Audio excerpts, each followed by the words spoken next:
Welcome back, everybody, to the Clydesdale Fitness and Friends. My name is Scott Switzer. I'm your host. I'm the Clydesdale. We love to do fitness, and these are my friends.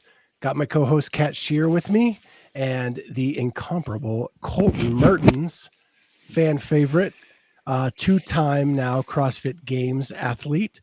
How's it feel to hear that?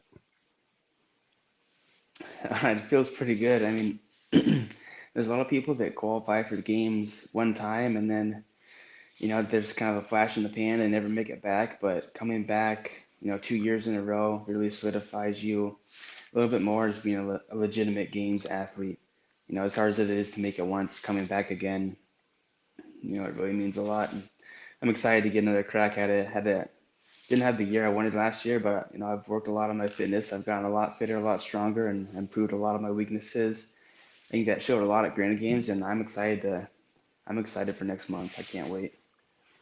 So I don't know if you can see the comments, but we've got a lot of pig talk in the comments already. Pig patrol and a lot of snouts. So your fans are here. Colten, you mentioned that, it's nice to not be a flash in the pan. Were you at all concerned that you might be? Yeah, I mean, I think every athlete just has those doubts that come into their mind. And, you have points in training where your body doesn't feel great, or you maybe have an injury, and or maybe you go compete, you don't have the performance you want. And, you see people who come onto the scene and they do all right for 1 year, and you think they're going to be around for a while, but they never come back. And there's always that voice in your head telling you that maybe that's going to be you. And, just like everybody has those negative thoughts, but, you just have to kind of have the mental fortitude and keep on grinding every day and trust the process and, doing a lot of work for self-confidence and getting your mind right. And, it was really close to me not coming back this year. I wasn't feeling great leading up to Granite Games, and it was a very tough field, and I ended up having a couple of bad events and taking fifth again, which was not what I wanted. But I'm happy to be back again.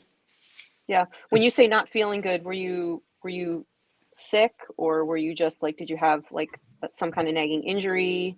Were you just not in your head? What does that mean when you say you weren't feeling well? I wasn't responding to training like I expected leading up to Granite Games, especially kind of once you get to the deload period and you start to back off on the training in intensity. Didn't feel like my body was bouncing back the way I wanted it to. And, just Okay. doing a lot of events in training and just felt like I was operating at like, 80% capacity and wasn't really feeling great. And then kind of that kept up, even the week of Granite Games, and then going out there and competing didn't feel, like super high energy, and just didn't feel like I usually do when I come up to compete after peaking for an event, and ended up being I don't know, some kind of flu or something the week of Granite Mm-hmm. Games. But now I'm feeling a lot better, and I'm really excited for the games. Body's responding as I expected it to, and a couple, maybe 2 weeks tops of hard training left, and then we're gonna hit our deload and get our body feeling good, and then see what we can do. So Travis asks, did you shed a tear at the Granite Games? Be honest. No, but Allison did. So I was there. You were as lean as I've ever seen you. Have you changed anything in your nutrition leading up to that? Well, I started working with Ice Age meals several months ago, and if anything, I've actually probably been eating more of them because now I have time to, just heat up a meal and eat it between farming and training. Before that, I would just kind of like drink a carb shake or grab a quick snack because time's pretty limited. But there's that, and then I think I got up to around 100 and like mid 190s during this off season. I was focusing a lot on strength, and I think I leaned out a little bit after that because gymnastics weren't feeling super great and just didn't feel awesome at that weight. And I think at Granite Games I showed up around 185. I might be a little bit heavier than that now, but yeah, I think I was a little bit leaner. I think I've just kind of been leaning out very little by little too. Just even like as I started CrossFit, just like losing kind of the baby fat a little bit, I think. Yeah, because you're still really young in the sport, and it people don't realize that because of all the teenagers coming up through the ranks now. But you're right down there with them in that age range. It is scary to me that you were only at 80% at Granite Games, because the first 4 events you were on fire. Yeah, I mean, I definitely feel like I could have done better on some things, but I mean, every athlete there can look back and say, I messed up on this event, or I just would have done a little bit better here, I could have done better. So, every athlete has those things, but I mean, definitely started to kind of wear on me, like later on in day 2 and then day 3. I didn't really realize I was sick. I kind of had a headache, had the sniffles, and then woke up in the morning of day 2, and my body just felt, I was like, man, my body kind of hurts, but we really didn't do a whole lot yesterday. We lifted and we had like a 3-minute event. And then later on in the day, it was like, oh, I have body aches because I've got the flu or something. It's like, I'm not sore, I just have aches. And then kind of the fatigue started setting in from there. And I was sick for about a week afterwards. But, How do you it's how do you not panic at that point in time? Like, that'd be real easy to sort of get in your head and be like, oh shit, like this is not good.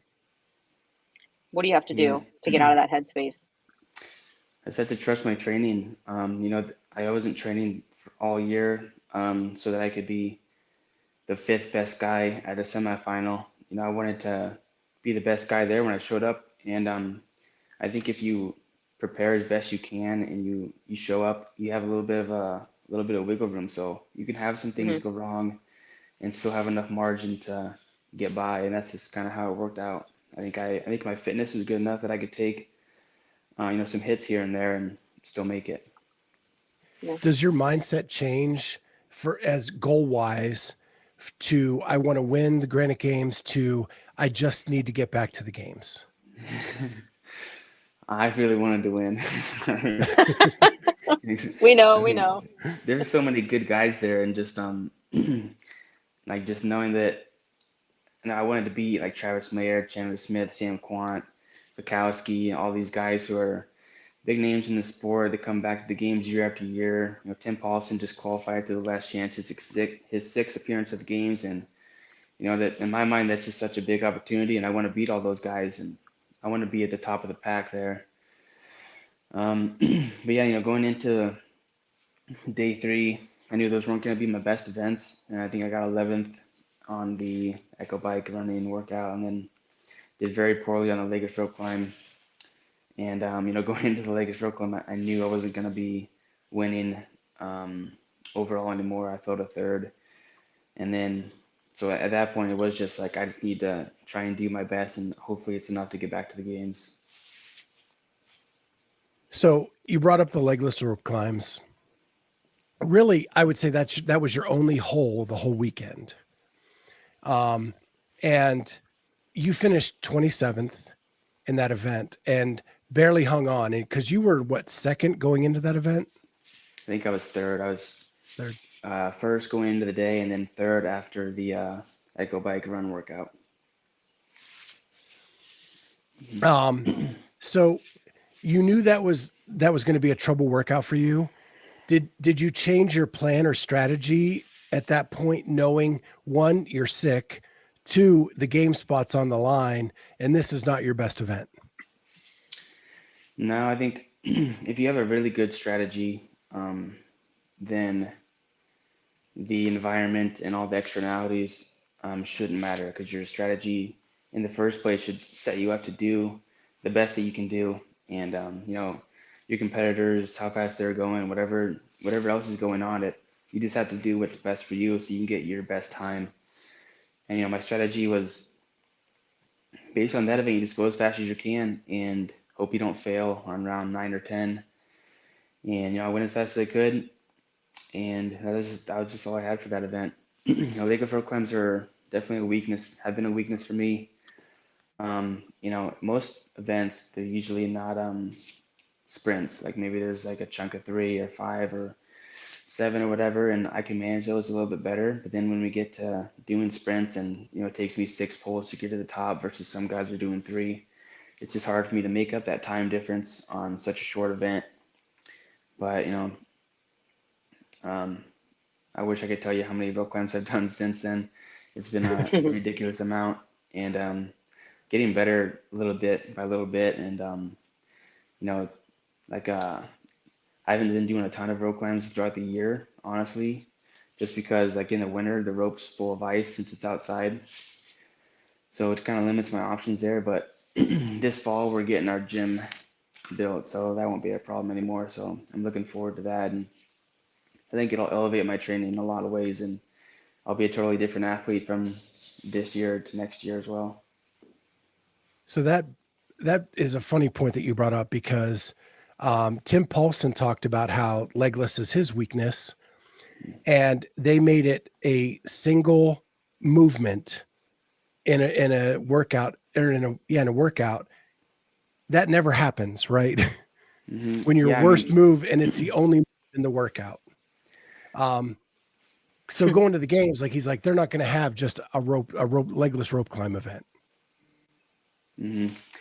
Yeah, I mean, to me, that event is just as valid of a test of fitness as if you did 30 strict handstand push-ups for time. Like, I don't see much difference in the validity of those two tests. So maybe I'm just complaining because I didn't do well in that event, but I'm not sure it was the best way to test fitness. And yeah, it was unfortunate that it showed up in the way that it did, but if I want to be the best, I need to clean those things up, and I can't allow those things to be. I can't allow those things to happen. Can't allow those holes to be there. So Bruce Wayne asks, did that event put any doubts in your head? No, I knew I was still really fit. I mean, coming out of Granite Games, even though I placed 5th, I was more confident leaving there than when I came in. Because I got 5th on the workout with 150 wall balls in it, and there's athletes in the field a full foot taller than me, and if you can't beat me in that workout, if you can't beat me that weekend with those events, you're never gonna beat me. That was your chance, and I'm excited for the games. I think after we get 15 or so tests in, I'm looking forward to hopefully taking out a few of those guys that beat me at Granite Games, and I'm really confident heading into the games. That's great. So Travis asked about Allie making the games as well. And the two of you, I was going to ask you about what it's like training with Allie now that you're both going to the games. But how does it feel that you and Allie are both going to this year's CrossFit Games? It's really cool. We're really excited, and she was there with me last year spectating, and it'll be a really great experience both getting to compete there. And definitely put a lot more pressure on me at Granite Games after finding out that her and her team qualified. But now I think they actually got 3rd at the max. It's 2 of the teams ahead of them tested positive for some PEDs. So yeah, they didn't actually. So it was just funny that at the time it looked like we both qualified by the skin of our teeth, but had a little bit more clearance than we thought. Yeah, I know she's really excited. They've been training really hard, and she drives up to Iowa City up to 6 days a week, and it's 45, 50 miles from our house, and basically the only day she doesn't go there is their rest days. So she's been committing a lot to meet the requirements to be on CrossFit Kilo 2, and the whole team's been putting in a ton of work, and I'm excited to see how they do at Madison. I know they're pumped to get the opportunity. Are you guys going to be together during the games, or is she going to be with the teams? Like, what are the logistics look like of your living quarters for the week? Yeah, so I'm staying in a Airbnb with the whole team. So I'm friends with Okay. them. We train together a lot. But last year at the games, it was kind of like once we got to the venue, we were pretty much there all day, and we didn't really see the teams much. And we kind of like were on lockdown the whole time, it seemed like. Mm-hmm. I'm not sure if I'll do that again this year, so we'll see. I would think so. Just make sure that you guys get your times right. Like Yeah. Don't get a ride. Don't rely on them for your ride in, because they might have a completely different. I feel like you need a driver or a person. Yeah. Yeah, Who we'll is who have. is who is your person? You have a coach's pass? Who's getting Yep, a coach's Armin pass? McCormick. He's my Okay. coach at CrossFit Kilo when I started CrossFit. Okay. Was And, he your coach last year at the games, or did mhm. Allie have your pass? Um, I might have. No, Armin had the pass last year as well. Okay. All right. So Mhm. this is not his first rodeo. He knows what he's doing. Oh yeah, he competed at the games as an individual in 2011 and in the Masters in 2017, and he was on the games team several times as well. So yeah, Got he it. knows all the in and outs and everything. Now, is he also responsible for the team? Nope, they have Someone their own else. separate coach. Yep, Okay, I approve. Austin's. Sounds Yep, one good. of the. Yep. That's me So momming up on you, Colton. That's me playing the so mom role. Mhm. Armin is at Kilo, and the team is Kilo 2, correct? Yep, CrossFit Kilo is in Cedar Falls, Iowa. That's where I went to school at the University of Northern Iowa. And then CrossFit Kilo 2 got started afterwards, and Armin used to be a co-owner there, and they're located in Iowa City. So yeah, once we moved back home, we were too far away to meet the requirements to be on a team from CrossFit Kilo Cedar Falls. But I mean, we trained in Iowa City quite a bit, and then once they decided they were getting a team together, we saw that we were close enough that Allie could go there and make the drive after work or before work or wherever, and yeah, we've been going from there. Yeah, I just wanted to clarify that because I was confused when I had you and Allie on a couple months ago. I thought Kilo 2 was their second team from Kilo, and Hmm. here it's a whole nother gym. Yeah. Separate town. Yeah, I thought there was some kind of Kilo empire like the Mayhem Empire. There used to be back in the day when most of the teams were affiliate teams. Kilo used to send multiple teams to regionals from the same gym, and I think one year, the year I went, that we qualified, we had another Kilo team in the top 10. Hmm. So You know, it was funny earlier. You were talking about the guys you were competing against at Granite Games. You were talking about, Travis Mayer and Chandler Smith, and these guys that are sort of like games veterans. You've been to the games more times than Chandler Smith. You realize that, right? Like not yeah, I as an didn't realize individual that. necessarily, but you've competed in Madison more times than he has. I just wanted to put that out there for you. Yeah, this would be year number 3 total for me then, combined. Yep. And he's only been there twice, and he's not going this Hmm. year. So Yeah, I didn't know he's that. he's going to be busy this weekend at Can West, I think. Hmm. Right. Yep, you are correct. So So there's been some really funny comments in about you testing positive for pork, not PEDs. And the elephant in the room is that one of the competitors did test positive for PEDs. So you actually moved up to 4th. Mhm. How does it make you feel knowing that you went toe to toe with someone that had a performance enhancing drug in their system, whether knowingly or unknowingly? You went toe to toe, living on bacon and pork chops. It actually feels pretty good. I have a lot to say about this whole PED thing, but I'll say try it. and be Come on. nice. I mean, it's just like hearing a lot of these excuses from these guys. Um, most of them don't admit to using it. They blame a tainted supplement or whatever, and maybe some of them are telling the truth. I mean, I know it is possible that supplements get tainted, so I don't want to say that they're all lying, but I mean, the majority of them are definitely lying. And the ones that do admit it talk about, they were upset that the training wasn't going well. They were worried they weren't going to make it to the games. They were stressed and upset about it, and this and that. And they they thought that I can't do anything else to get better. This is the next step for me because everything else I'm doing as good as I can do it. And then it makes me hard to have sympathy for these guys when they do get caught. I mean, I just like yesterday morning, I was at the farm a little after 5 in the morning, and I worked there all day, and I trained for hours upon hours, just here in my garage alone. And then I drove to Missouri for a meeting um, to get details finalized for the house we're building, and I didn't get back home till 9:30. And just going through what I go through every day, and how difficult it is and the mental grind that it is.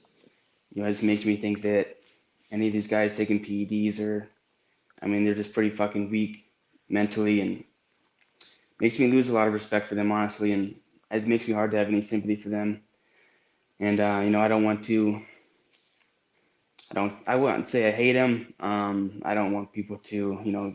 I think it's definitely silly to go to their comments and talk shit on them and DM them, all that stuff. You don't need to be vindictive towards them, but I struggle, finding any sympathy for them or any respect for them. And I don't really like the whole. I was kind of getting popular to, I don't know, show so much sympathy towards them because they're sad they got caught or whatever. Because, there's probably some people going to the games that are using, probably not very many, but there's probably some. I mean, even like people who work high up at these drug testing agencies, they know that they don't catch everybody. And, we don't get tested that much. This is my third time going to the games. I've been tested 2 times my entire career.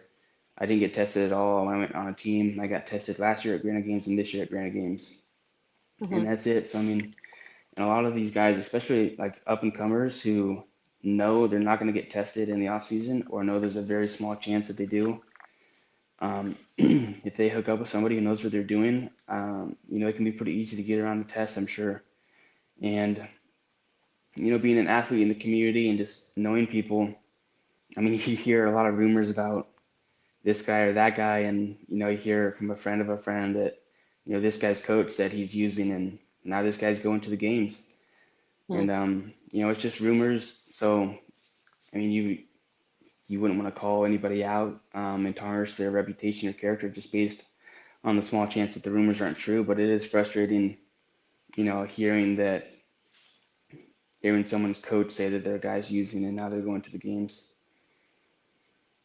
Well, I knew that it would probably upset you, the PED usage, because you're someone that when you're bad at something, like you attack that. You don't cower away from it. Like when you needed to get better at wall balls, you did what, 130-pound wall balls a day till you got better. You talked about the rope climbs. You've climbed the rope since Granite Games. I don't know how many times. I'm assuming a lot to get better at rope climbs going into the games. So you're a guy who is head down, hard work, and not cowering from woe is me. So I appreciate you sharing your thoughts.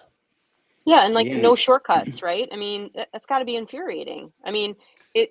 It's upsetting to us as fans, but I cannot imagine, and let's face it, you're not genetically predispositioned to be the best CrossFitter, right? And there are other guys that have a lot better genetics than you that are using drugs, to get better. And it's like, here you are, you're already sort of up against a wall with some obstacles, and you're like just kicking them in the teeth and getting the work done. So I can completely understand, how infuriating that must be.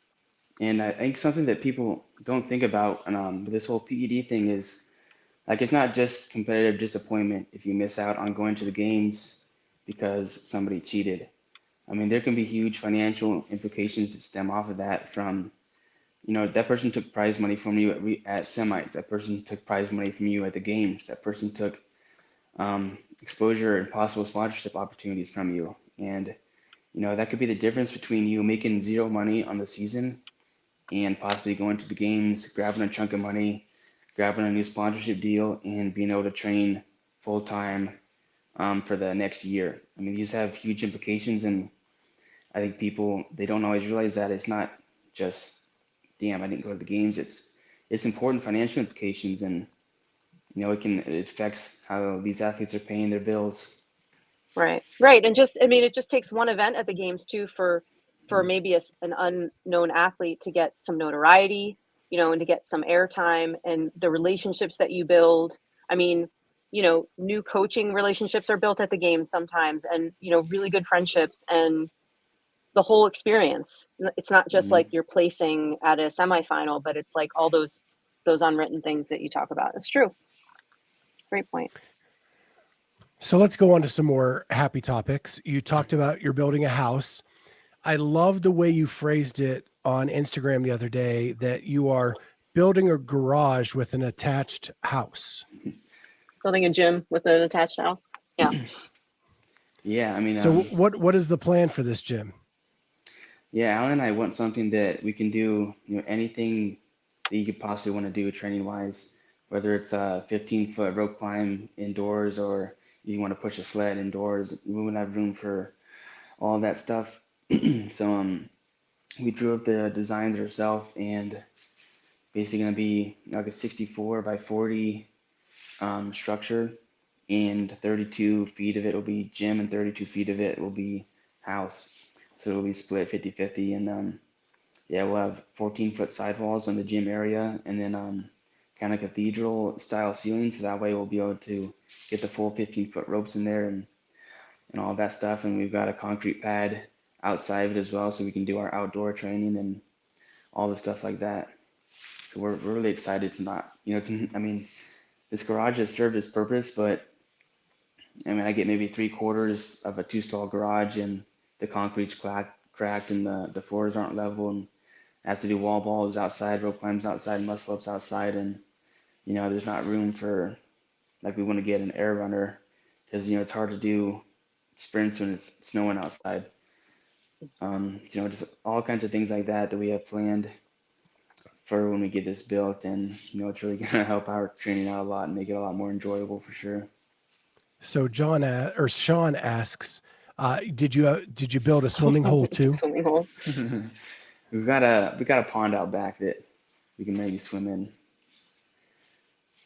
but no, that'd be nice. Last time we were on, you said you were building something because you had heard some rumors and seen some clues, and it turned out to be a flip sled, which you were pretty accurate on. It showed up at Granite Games. How proud are you of your version of the flip sled? My version is pretty good. We're still waiting on the bumpers to get here, so I have to just use my crash pads. But once the bumpers get here, I mean, it'll be almost an exact replica of the flip sled. I think it weighs 330 pounds empty, and you could put 600 plus pounds on it if you wanted to. It's built very sturdy, and we're gonna get a nice paint job on it and put some Kilo Trained stickers on it once we get it all done after the game. So it'll be pretty sweet. But yeah, it works well. I've used it for quite a few workouts. I just had to flip it back and forth on the crash pads until those bumpers get shipped. That's freaking awesome. Although you didn't get to flip it too much at the Granite Games, you just had to push it. Yeah, that was kind of disappointing, but should have saw that coming, knowing that we were. I was on so the turf confused and watching that, seeing that cool thing, and they're calling it a flip sled, and no one's flipping it. yeah, I mean, we should have saw that coming, I guess, because they won't even let us, drop a barbell on the turf, which makes sense. So Yeah. we should. I was thinking, like, how are they gonna do the flip sled on the turf? But like I said, now I've got it just in case. How similar was pushing that sled compared to other sleds you've used or the torque tank? It's pretty similar to, it's just a straight up sled. It's got those skis on it. It's got the handles, and yeah, you can push it just as you would a normal sled. You can kind of hold your hands up and stick your head through. You can push down it with your arms straight. It is a lot different than a torque tank though, where the torque tank is just, you just kind of keep moving and deal with the pain. You can't really go too fast on it, which probably would have helped me because Anthony Davis sprinted past me the last, 5 yards on that sled and took the 10th spot for me on that event. Yeah, that dude can move some weight in any direction. Yeah. Up, down, forward, backward. So Teddy is saying that we need more Colten content with the blowtorch. And then it's either Elise or Alice. When are you going to sell them?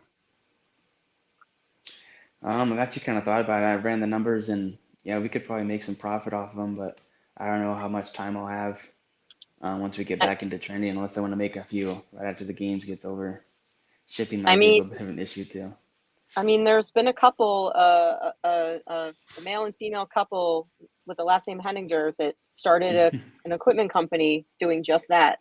So that might be a very lucrative idea. Well, thank you, Elise. Now we know. So I'm probably going to go all over the map now, but I read somewhere that you love to read. Do you get a chance to do that now with everything going on at the farm and the games training? So usually when I read, if I ever sit down and actually read a paper book, it's when I'm doing mobility work or recovery work in the evening. But most of the time I listen to audiobooks. I can burn through a lot of audiobooks whenever, like I'm driving to Iowa City to train on a weekend, or if I'm at the farm doing chores and it's just kind of grunt work and your mind is idle. You can get through a lot of books that way too, or I can listen to them when I'm doing my mobility work as well. And I get through a lot of books that way. I have a few that I want to read that I can't get on audio, but I'll probably have to wait till after the games to get more time to finish those. You need to get that Audible sponsorship. Yeah, I think I do. Yeah, save you a ton of money. I also read that your favorite cheat is a Reese's peanut butter cup. Yeah, I do enjoy Reese's peanut butter chocolate combo. So the big My question that pigs like them too. who's So that? good. Oh, My pigs. pigs. Yeah, Really? yeah, they love those. They don't get sick from chocolate like dogs do? Not so far. Yeah. Although truth be told, dogs don't actually get sick from milk chocolate. They get sick from like the baker's chocolate. So, all right, go ahead. Sorry.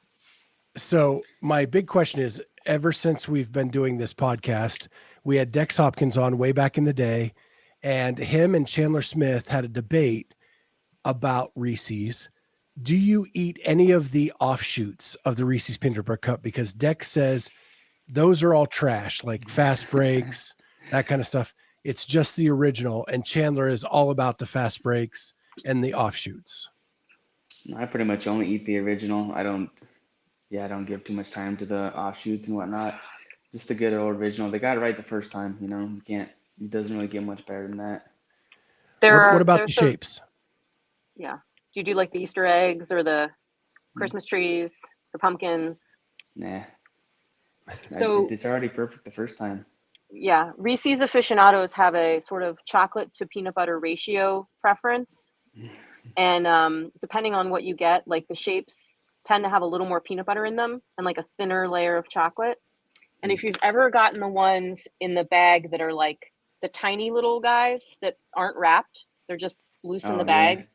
Those have a lot of chocolate and just a little bit of peanut butter. Those are my favorite because I'm a chocolate queen. But my husband gets the big fat ones that are like extra peanut butter. Ooh, cannot do those. It's too much. I should get too those sweet. little ones for the pigs. That'd be easier to hand them out. But Yeah, you have to yeah. you have to be careful because once they know you have them, you give them to them a They're all couple over times, you. they get aggressive and they try and get more. So Sean says, what about pig-shaped Reese's? That would be awesome. That would be awesome. Oh, good grief. So we had Emily Rolfe on a couple weeks ago, and she talked about one of her dreams was to swim with the pigs, which I had never heard of in my life. Do you see that as something you would want to do, being a pig farmer?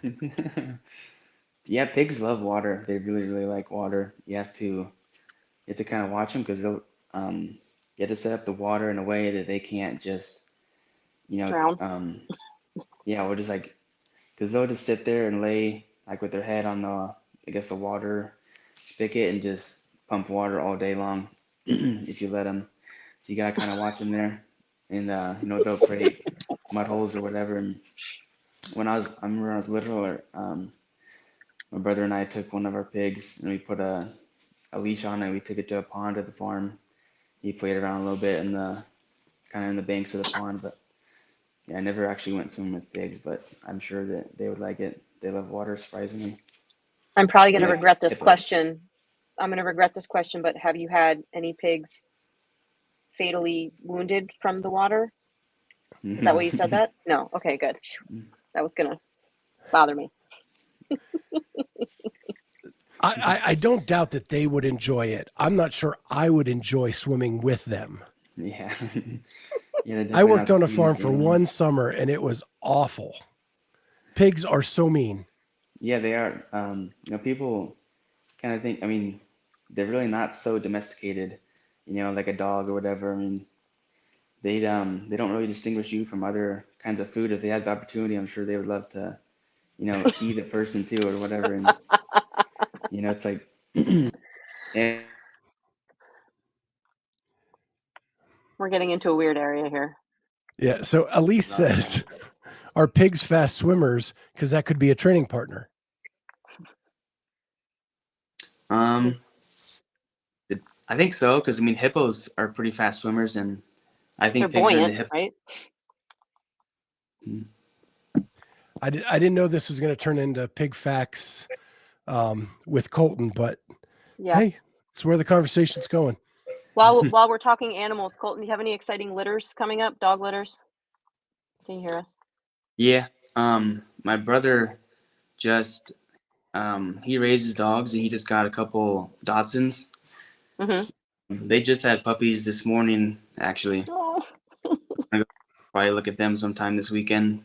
And I was gonna buy some from him, but they're not the colors that I was wanting. So Allie and I are actually gonna start raising dogs once we get the house built. We're gonna build a dog shed and kind of have it so like I said, I don't know how to explain it, but yeah, it'll be a big fenced-in area, and they'll have a shed, so they'll have access to indoors and outdoors all the time. And we're gonna be raising some Dachshunds at first, and then eventually maybe start raising some Basset Hounds. We'll see how it goes, but yeah, trying to get some extra side income so that Allie can spend more time training as well. Love it. So go ahead, Kat. No, I just was saying I love it. Love dogs. All the dogs. So what is your workload like on the farm right now? Do you get to back off going into the games a little bit, or do you have to still work your full-time day? I don't always get like a choice in it. Sometimes the work just has to get done, and if I'm not there to do it, then somebody else will have to do it. So a lot of times it's just I have to just try and hurry up and get the work done, and cross my fingers that it works out, that I'm not super busy the week leading up to the games.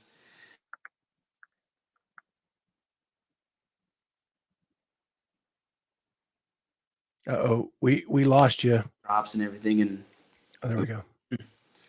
Yeah, yeah, I mean, yeah, you just kind of hope that you're not super busy leading up to the games, but it just kind of is what it is, and you just have to get it done.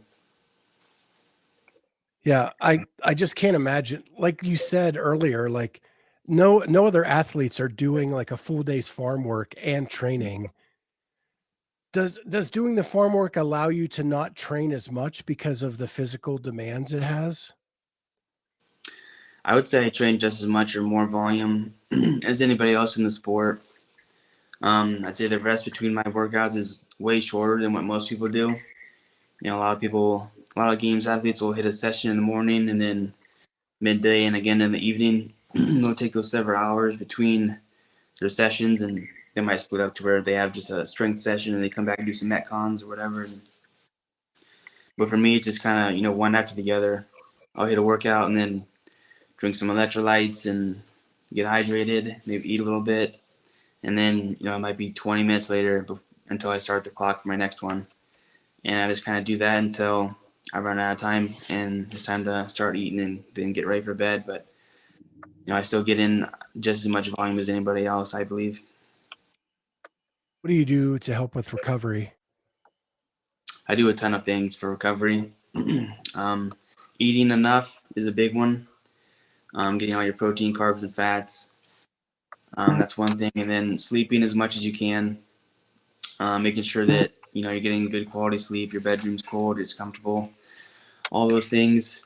And then doing a lot of soft tissue work with like a lacrosse ball or a softball and a foam roller. Doing a lot of that stuff. Doing a lot of massage with massage guns. Doing blood flow recovery work with those compression boots. Doing muscle stim with the little muscle stim device.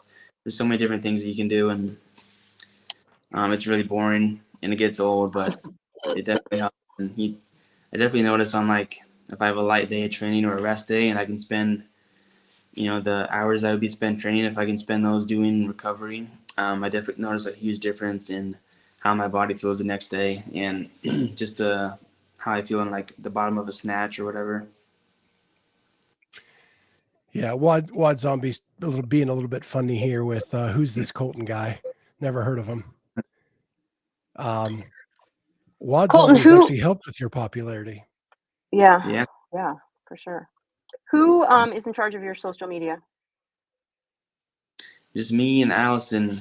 She helps me record content, take pictures, whatever, and she helps me a lot with like sponsor posts, getting good pictures for them, and things like that. But yeah, it's just her and me. She helps me take the pictures.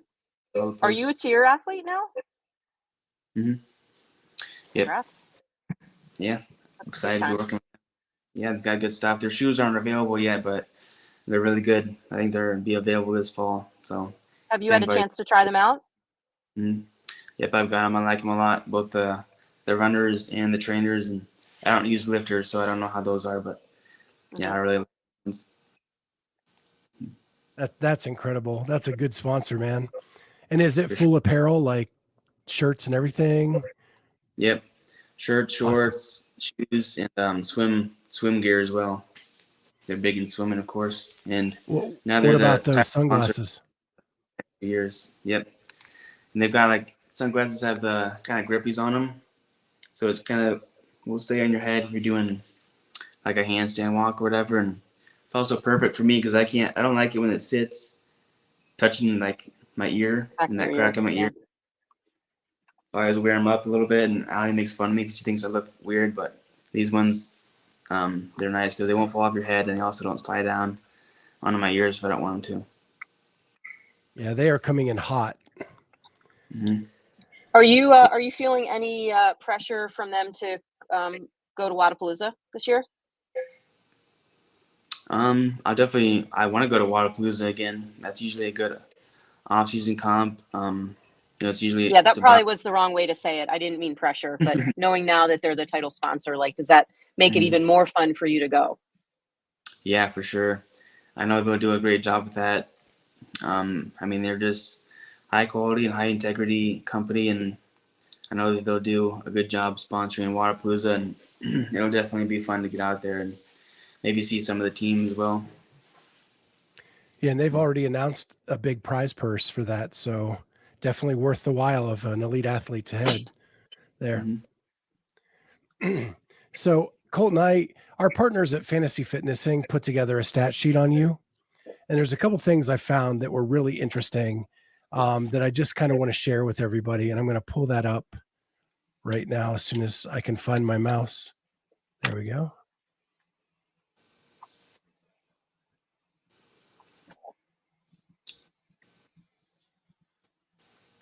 So here's your stat sheet. And one thing that I found really fascinating is if you look at, and for some reason it's not, I don't know what happened there. Let's try this one more time. Colten, are you wearing sunscreen? You look like you're getting a sunburn on your shoulders. No, I don't wear sunscreen. I don't tan very well, so I need all the help I can get. I know. I'm the mom. Yes. Sorry, I lost it somehow. It closed. Never mind. Anyway, what I was going to talk to you about was that your average finish at Granite Games in 2021 was 8.3. Do you know what your average finish in 2022 was? No. 8.3. Dang. Yeah. You looked so much fitter this year than last year. Now, you had a couple event wins last year, but I would say the field was much more difficult this year than last year. So that figure's a little misleading. Yeah, the field was definitely deeper this year. I mean, last year you had a lot of good guys too. You had Roy Gamboa and just a lot of guys who are perennial games athletes. And then this year you did too, but this year seemed like you had a lot of guys who could be top 20 at the games. Fikowski and Mayer and Quant, and there's so many good guys there. And if you look at the last chance qualifier, first and fourth place both came from Granite Games, and the other guy quit, didn't finish it. So I don't know where he would have been. But yeah, you can definitely make a case for saying Granite Games was one of the most difficult men's fields to qualify out of.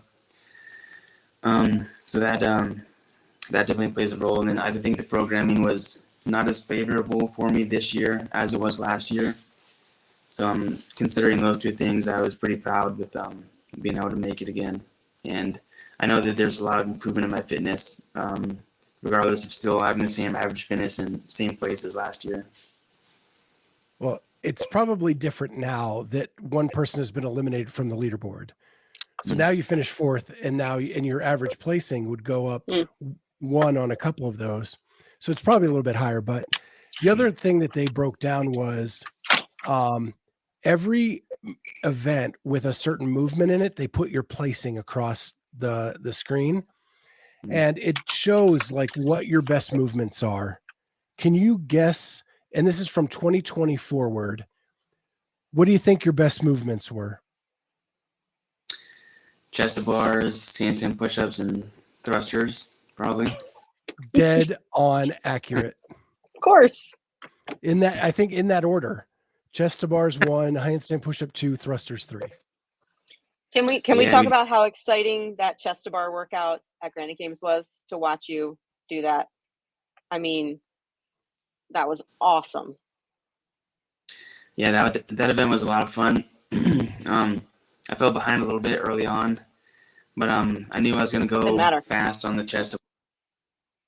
And then, yeah, I think I had a 3-rep lead on Mayer coming into the snatches. I think I had 3 done before he got there. I think I extended it by a rep or a rep and a half or so. And yeah, going on to the run, I didn't know how fast the other guys were going to sprint. I didn't really have much left in me to sprint all that hard, but yeah, they didn't make too big of a push on the run. I think they were pretty tired too. And it's always funny going back and looking at those events and looking at how funny CrossFitters look running after doing workouts like that. Your muscles are all full of lactic acid and everything. It's like dizzy bat. I have to tell you, I was standing above the rig, like up on the top of the stadium, looking down at the rig. And when you came off that chest to bar, there was a huge gasp from everybody around me. Like, what the what? Mm-hmm. Because you were so fast on those chest to bars. Because you came in, you probably made up 8 places, it seemed. You were so fast. And it was shocking to everybody around. Yeah, it also helps show that at least to myself, that like I don't have a upper body pulling weakness that translates into the rope climb. It's more of just it's a little bit harder movement for me, and that's kind of helps with the confidence, knowing that I've done a good job at developing my upper body pulling, and I can keep doing that and get better at rope climbs as well as already being good at some of the other gymnastics upper body pulling movements. So going into the games, last year I talked to you on Sunday. Probably not the best day to talk to you, but you were very open and honest, and I really appreciated that.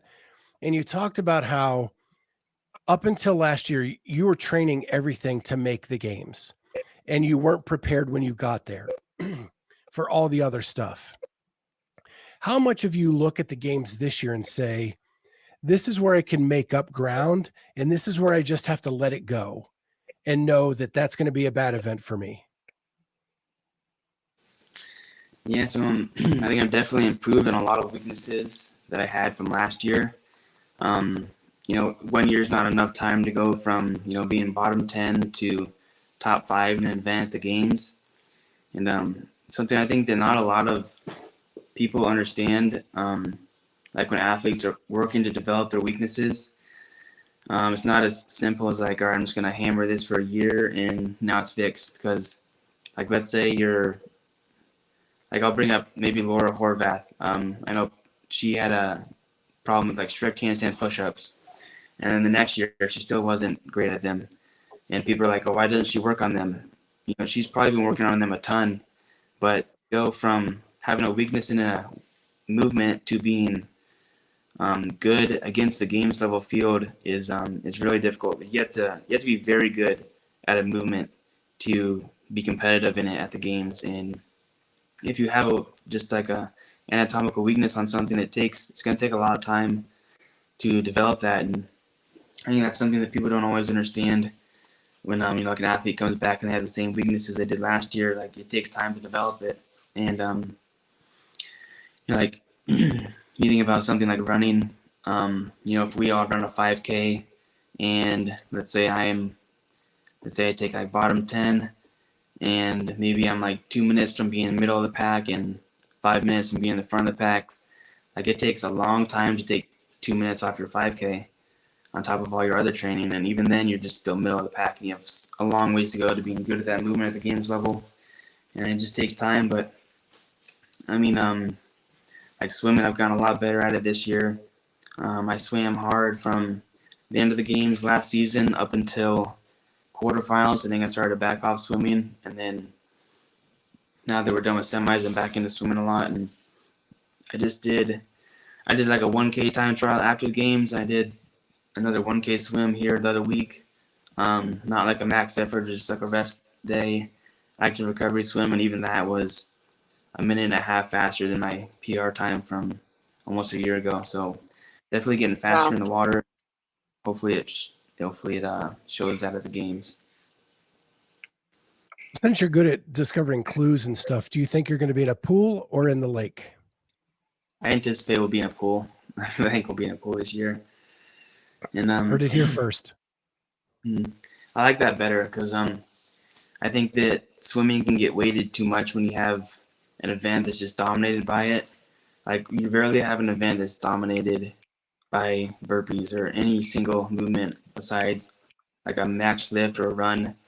So I think when we have an event that's just, your swimming ability, it's I like it better when like the 2020 swim event, I think, was really good because it wasn't just swimming, it was swimming paired with other things.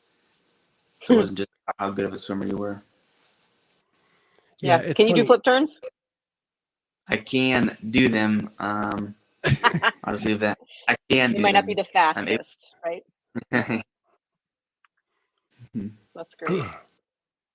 It's funny because we talked to one athlete and they were like, you know what, my swimming's terrible, but if I did it every day, I'd still probably only get 5 places better. And my energy is spent getting better at other things where I can make up more ground. Do you ever have to think through that process? Yeah, but I mean, if you swim hard for a whole year, you're never gonna make up the ground on the guys like Jon Koski who swam for hours a day for years on end, but you can definitely get better. I mean, you can go, like, I think I was 34th on the swim event last year, and can I go from 34th to 20th in a year or two? For sure. And like when I'm swimming, also, like, a lot of these movements have transferable, properties. Like, if I'm swimming, I'm not just getting better at swimming. I'm developing, some aerobic capacity. If I'm doing an hour-long zone 2 swim, there's some aerobic capacity getting developed. I'm developing my lats, my shoulders, my legs for the kick. I mean, there's more things than, like, when I swim, my fitness is increasing as well, not just my swimming abilities. So that's something that people need to take into account too. I mean, like, if you know that you're going to do 45 minutes of zone 2 training and you're going to do that every single Thursday for, the bulk of your training season, why not do it in a pool and get better at swimming? Frazier did it, talks about how he did a ton of, C2 biking for zone 2. And he wasn't doing it on the C2 bike because he wanted to just get really good at the C2 bike. He was doing it to develop his aerobic capacity and his leg endurance. So, there's a lot of these transferable things that people don't always consider. And I also think people don't want to swim, so it's a convenient excuse. Well, and I think too, history will tell us at the games that it's really just been present one time, one event, almost like a single modality type thing. And, if they do move to a pool this year, swimming's going to have a little bit more of an impact in terms of how fit are you in the pool and not just how technically, how long can you go on a swim, right? It's just going to be a different measure this year. And hopefully, maybe that'll change the way people feel about swimming as well. Mm-hmm. Maybe there'll be 2 swim events. Hope not. You know what I mean? But, you know, like, who knows? Yeah, I could see them doing something where, you know, we have back-to-back swim type events for sure. Mm-hmm. So I got a chance to kind of hang out with you and Allie after Granite Games at the hotel. And it was funny because Allie wanted to celebrate that both of you were going to the games. And you were like, I am so tired. And I didn't know you were sick at the time. And that's probably what it was all about. And you're like, all I want to do is sleep. I don't want to celebrate or anything like that. If you get through when you get through the full weekend at the CrossFit Games, no cut, are you going to celebrate with Allie at the end of the weekend? Yeah, we'll do some celebrating. The CrossFit Kilo crew gets pretty rowdy, so I'm sure they'll want to do some stuff too. And yeah, we'll go have some fun. But like after a competition, especially like after Granite Games, I wanted to do better than fifth, of course. So I was happy to make it to the games. I wasn't like stoked, and it's just kind of nice to, you know, maybe go eat, have a drink, and then go back to the hotel and just relax a bit. But yeah, I think we'll do some celebrating after the games. Yeah, it was cracking me up because she was all ready to go and she hadn't done anything that weekend but cheer you on, and you're just like, no, I'm done. Yeah, that's kind of how our relationship goes. She's always definitely the more social one and wants to get out there and do stuff and drags me out of the house once in a while. It's a good balance. Yeah. Well, Colten, as always, it has been a blast. I learned more about pigs today than I ever knew, and that was awesome. And as always, you're just a fun guy to hang out with. So thank you so much for jumping on with us. Yeah, thank you guys for having me. It's always fun to talk to you guys too. And I appreciate you having me on your platform as well. Yeah, and we'll see you in a couple Madison. weeks. Absolutely. It'll be fun.